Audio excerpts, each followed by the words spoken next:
So thank you, Madam Toastmaster of the Day, and greeting fellow Toastmasters and guests. Question: when was the last time that your phone was more than an arm length away? And since we have been in quarantine, what is the longest that you have gone without accessing your cell phone? And what would happen if we threw a laptop into the mix? Or a TV? And as you can see, I have all of these things around me, so I'm obviously addicted to all of them. So the answer to these questions are likely to make you question your dependence on your cell phone and technology in general. And I know it did for me. Society's dependence on technology has been growing as technology advances have become more frequent and as access to technology has become more readily available. And this dependence on technology has increased dramatically through the pandemic out of necessity. Many people are working from home, with email replacing informal interactions, and with Zoom meetings running or ruining our lives. And with social distancing in place, many people have begun to rely on technology, social media to replace those social interactions. And let me make this point more clearly. Technology dependence has been critical through the pandemic, and I don't want to undermine that. But I do want to remind everybody that it is okay to disconnect. Technology dependence can negatively impact individuals both physically and psychologically. So let's start with some of the physical impacts. The type of entertainment that we get from technology is what we would think of as passive entertainment or passive activity, meaning that it doesn't require much physical activity or effort. And this includes things like Netflix or listening to a podcast. Shout out to Lisa and Jasmine's Racism's podcast. Go give it a listen. However, this has begun to replace active entertainment, which involves the exertion of physical energy.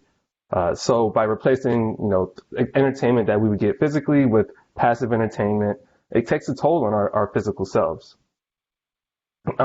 So the replacement of physical entertainment with passive entertainment can be linked to physical consequences such as muscle weakness, insomnia, vision loss, neck and back pain, a weakened heart, and even weight gain. Whew. Personally, I've experienced a few of these things since my reliance on technology has increased drastically through the pandemic. The overuse of technology can also have negative effects on people psychologically. And so a study that was conducted, I believe in 2017, found that people with higher social media use were more than 3 times more likely to feel isolated than those who didn't use social media as much. And so this feeling of isolation also contributes to why technology dependence has been linked to things like anxiety and depression.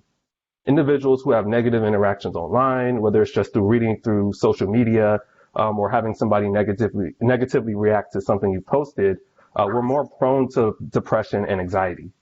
And a negative interaction can also be something as simple as social comparisons, where we go to social media and compare ourselves to how much somebody makes or how another person looks. And so the increased use of technology for social interactions can also lead to cyberbullying, which is a big thing for teens and younger adults who leverage social media and technology a lot. Also, the reliance on technology can also feed into technology addiction, which is the uncontrollable urge to constantly check your technology devices or apps such as Twitter or Instagram. In fact, a study found that those who are addicted to technology have similar brain chemical makeups as those who are addicted to drugs. So remember those images of this is your brain on drugs? Now think of that as this is your brain on technology or addicted to technology. It's pretty scary.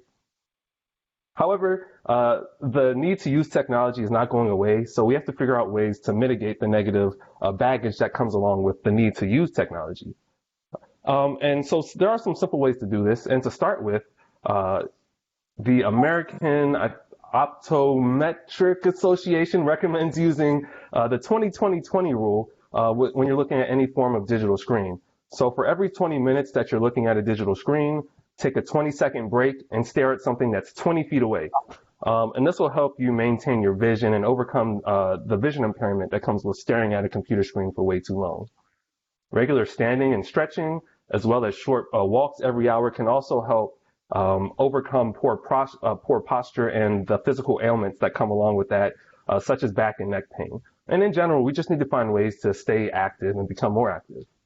And then to combat insomnia, researchers suggest finding gentle activities to wind down before bed instead of just being glued to your phone and going through Twitter or going through a social media feed and finding things that'll keep you up or distract you.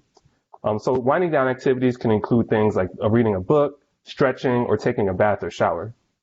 And then in general, the best way to overcome our addiction to technology is to limit the use of gadgets. So try to time how long you use smartphones, laptops, tablets, and the internet. Now, these gadgets also have screen time trackers now. You know, my iPhone has a screen time tracker, and it's embarrassing how much time I spend on my iPhone. But it's a good way to remind me to say, hey, you need to take a step back and disconnect yourself a little bit. Some other ways to combat the psychological and physical toll that technology can take on us includes understanding what you're addicted to. So the more you realize what you're addicted to, the easier it is to address that specific addiction. For me, you know, I was addicted to social media for a long while, so I stopped using Twitter and Instagram and all that stuff for a while, and it really does help. Remember that there is no like or share button in real life.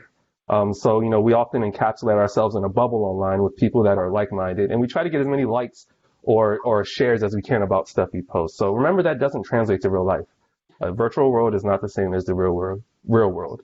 And then maybe start a digital diet. This relates to everything that we talked about thus far. Track and monitor what you're intaking digitally, what you're using digitally, and try to refrain from technologies that you're addicted to. And if all else fails, there's actually an internet de-addiction center. I hope none of you have to go there, but that is a viable option. So in summary, the fast-paced advancements that technology and the current pandemic, it's all changed our lifestyle. And while technology has many positive effects, there are also downsides. So I encourage us all to begin to monitor how we use technology and to ascertain whether it has a hold on our lives or not. And if it does, always remember that it is okay to disconnect. Thank you.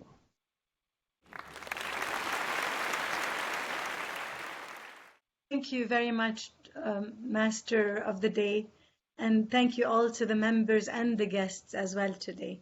Especially thank you to Nico. Nico, I really appreciate that you just put yourself out there and chose to do a speech, even though you felt that you weren't 100% ready for it. But I felt that you did amazing. I was quite impressed with the way your speech was organized. I liked your beginning because you started out with a question, with a few questions. And I usually like speeches that begin that way because it gives us a way to be more introspective and try to think, what are we doing? And even the title of your question, you know, is it okay to disconnect, or it is okay to disconnect? You're kind of giving us an idea of where your speech is going. So things that I appreciated was the organization of your speech, because first you presented the problem, which is that lots of us are being addicted to electronics and to social media, etc., etc. And then you told us that we have problems in two ways, physically as well as psychologically, and you described that as well beautifully. You then moved on to the advice, which of course Nikki mentioned, that what was nice was you did give us some form of advice, and even one of them was like a internet de-addiction site. I'm very curious about that myself, to almost go and see what it offers, because not only to us grown-ups, to maybe also to our kids, some ways to alleviate that and learn how to cope in this, you know, day and age. I also appreciated some new terminology that you have used in this speech, something like digital diet. I've actually never heard that term. I also liked your 20-20-20 idea. So I'm more talking about ideas that you've mentioned that I appreciate as opposed to the form of your speech.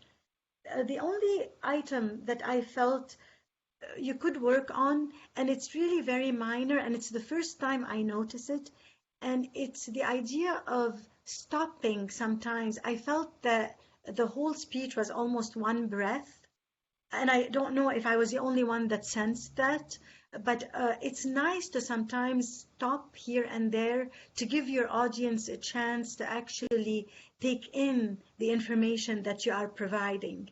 so you could, and also maybe receive feedback on it. Of course, it isn't as easy in this type of medium but another thing I do want to compliment too is I noticed that you are standing. So I believe that you are practicing what you preach.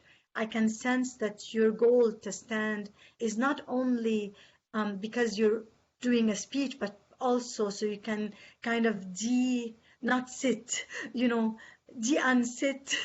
I don't know what word I'm trying to use to show some form of exertion.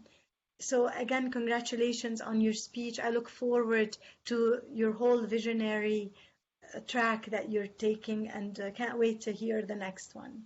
Thank you.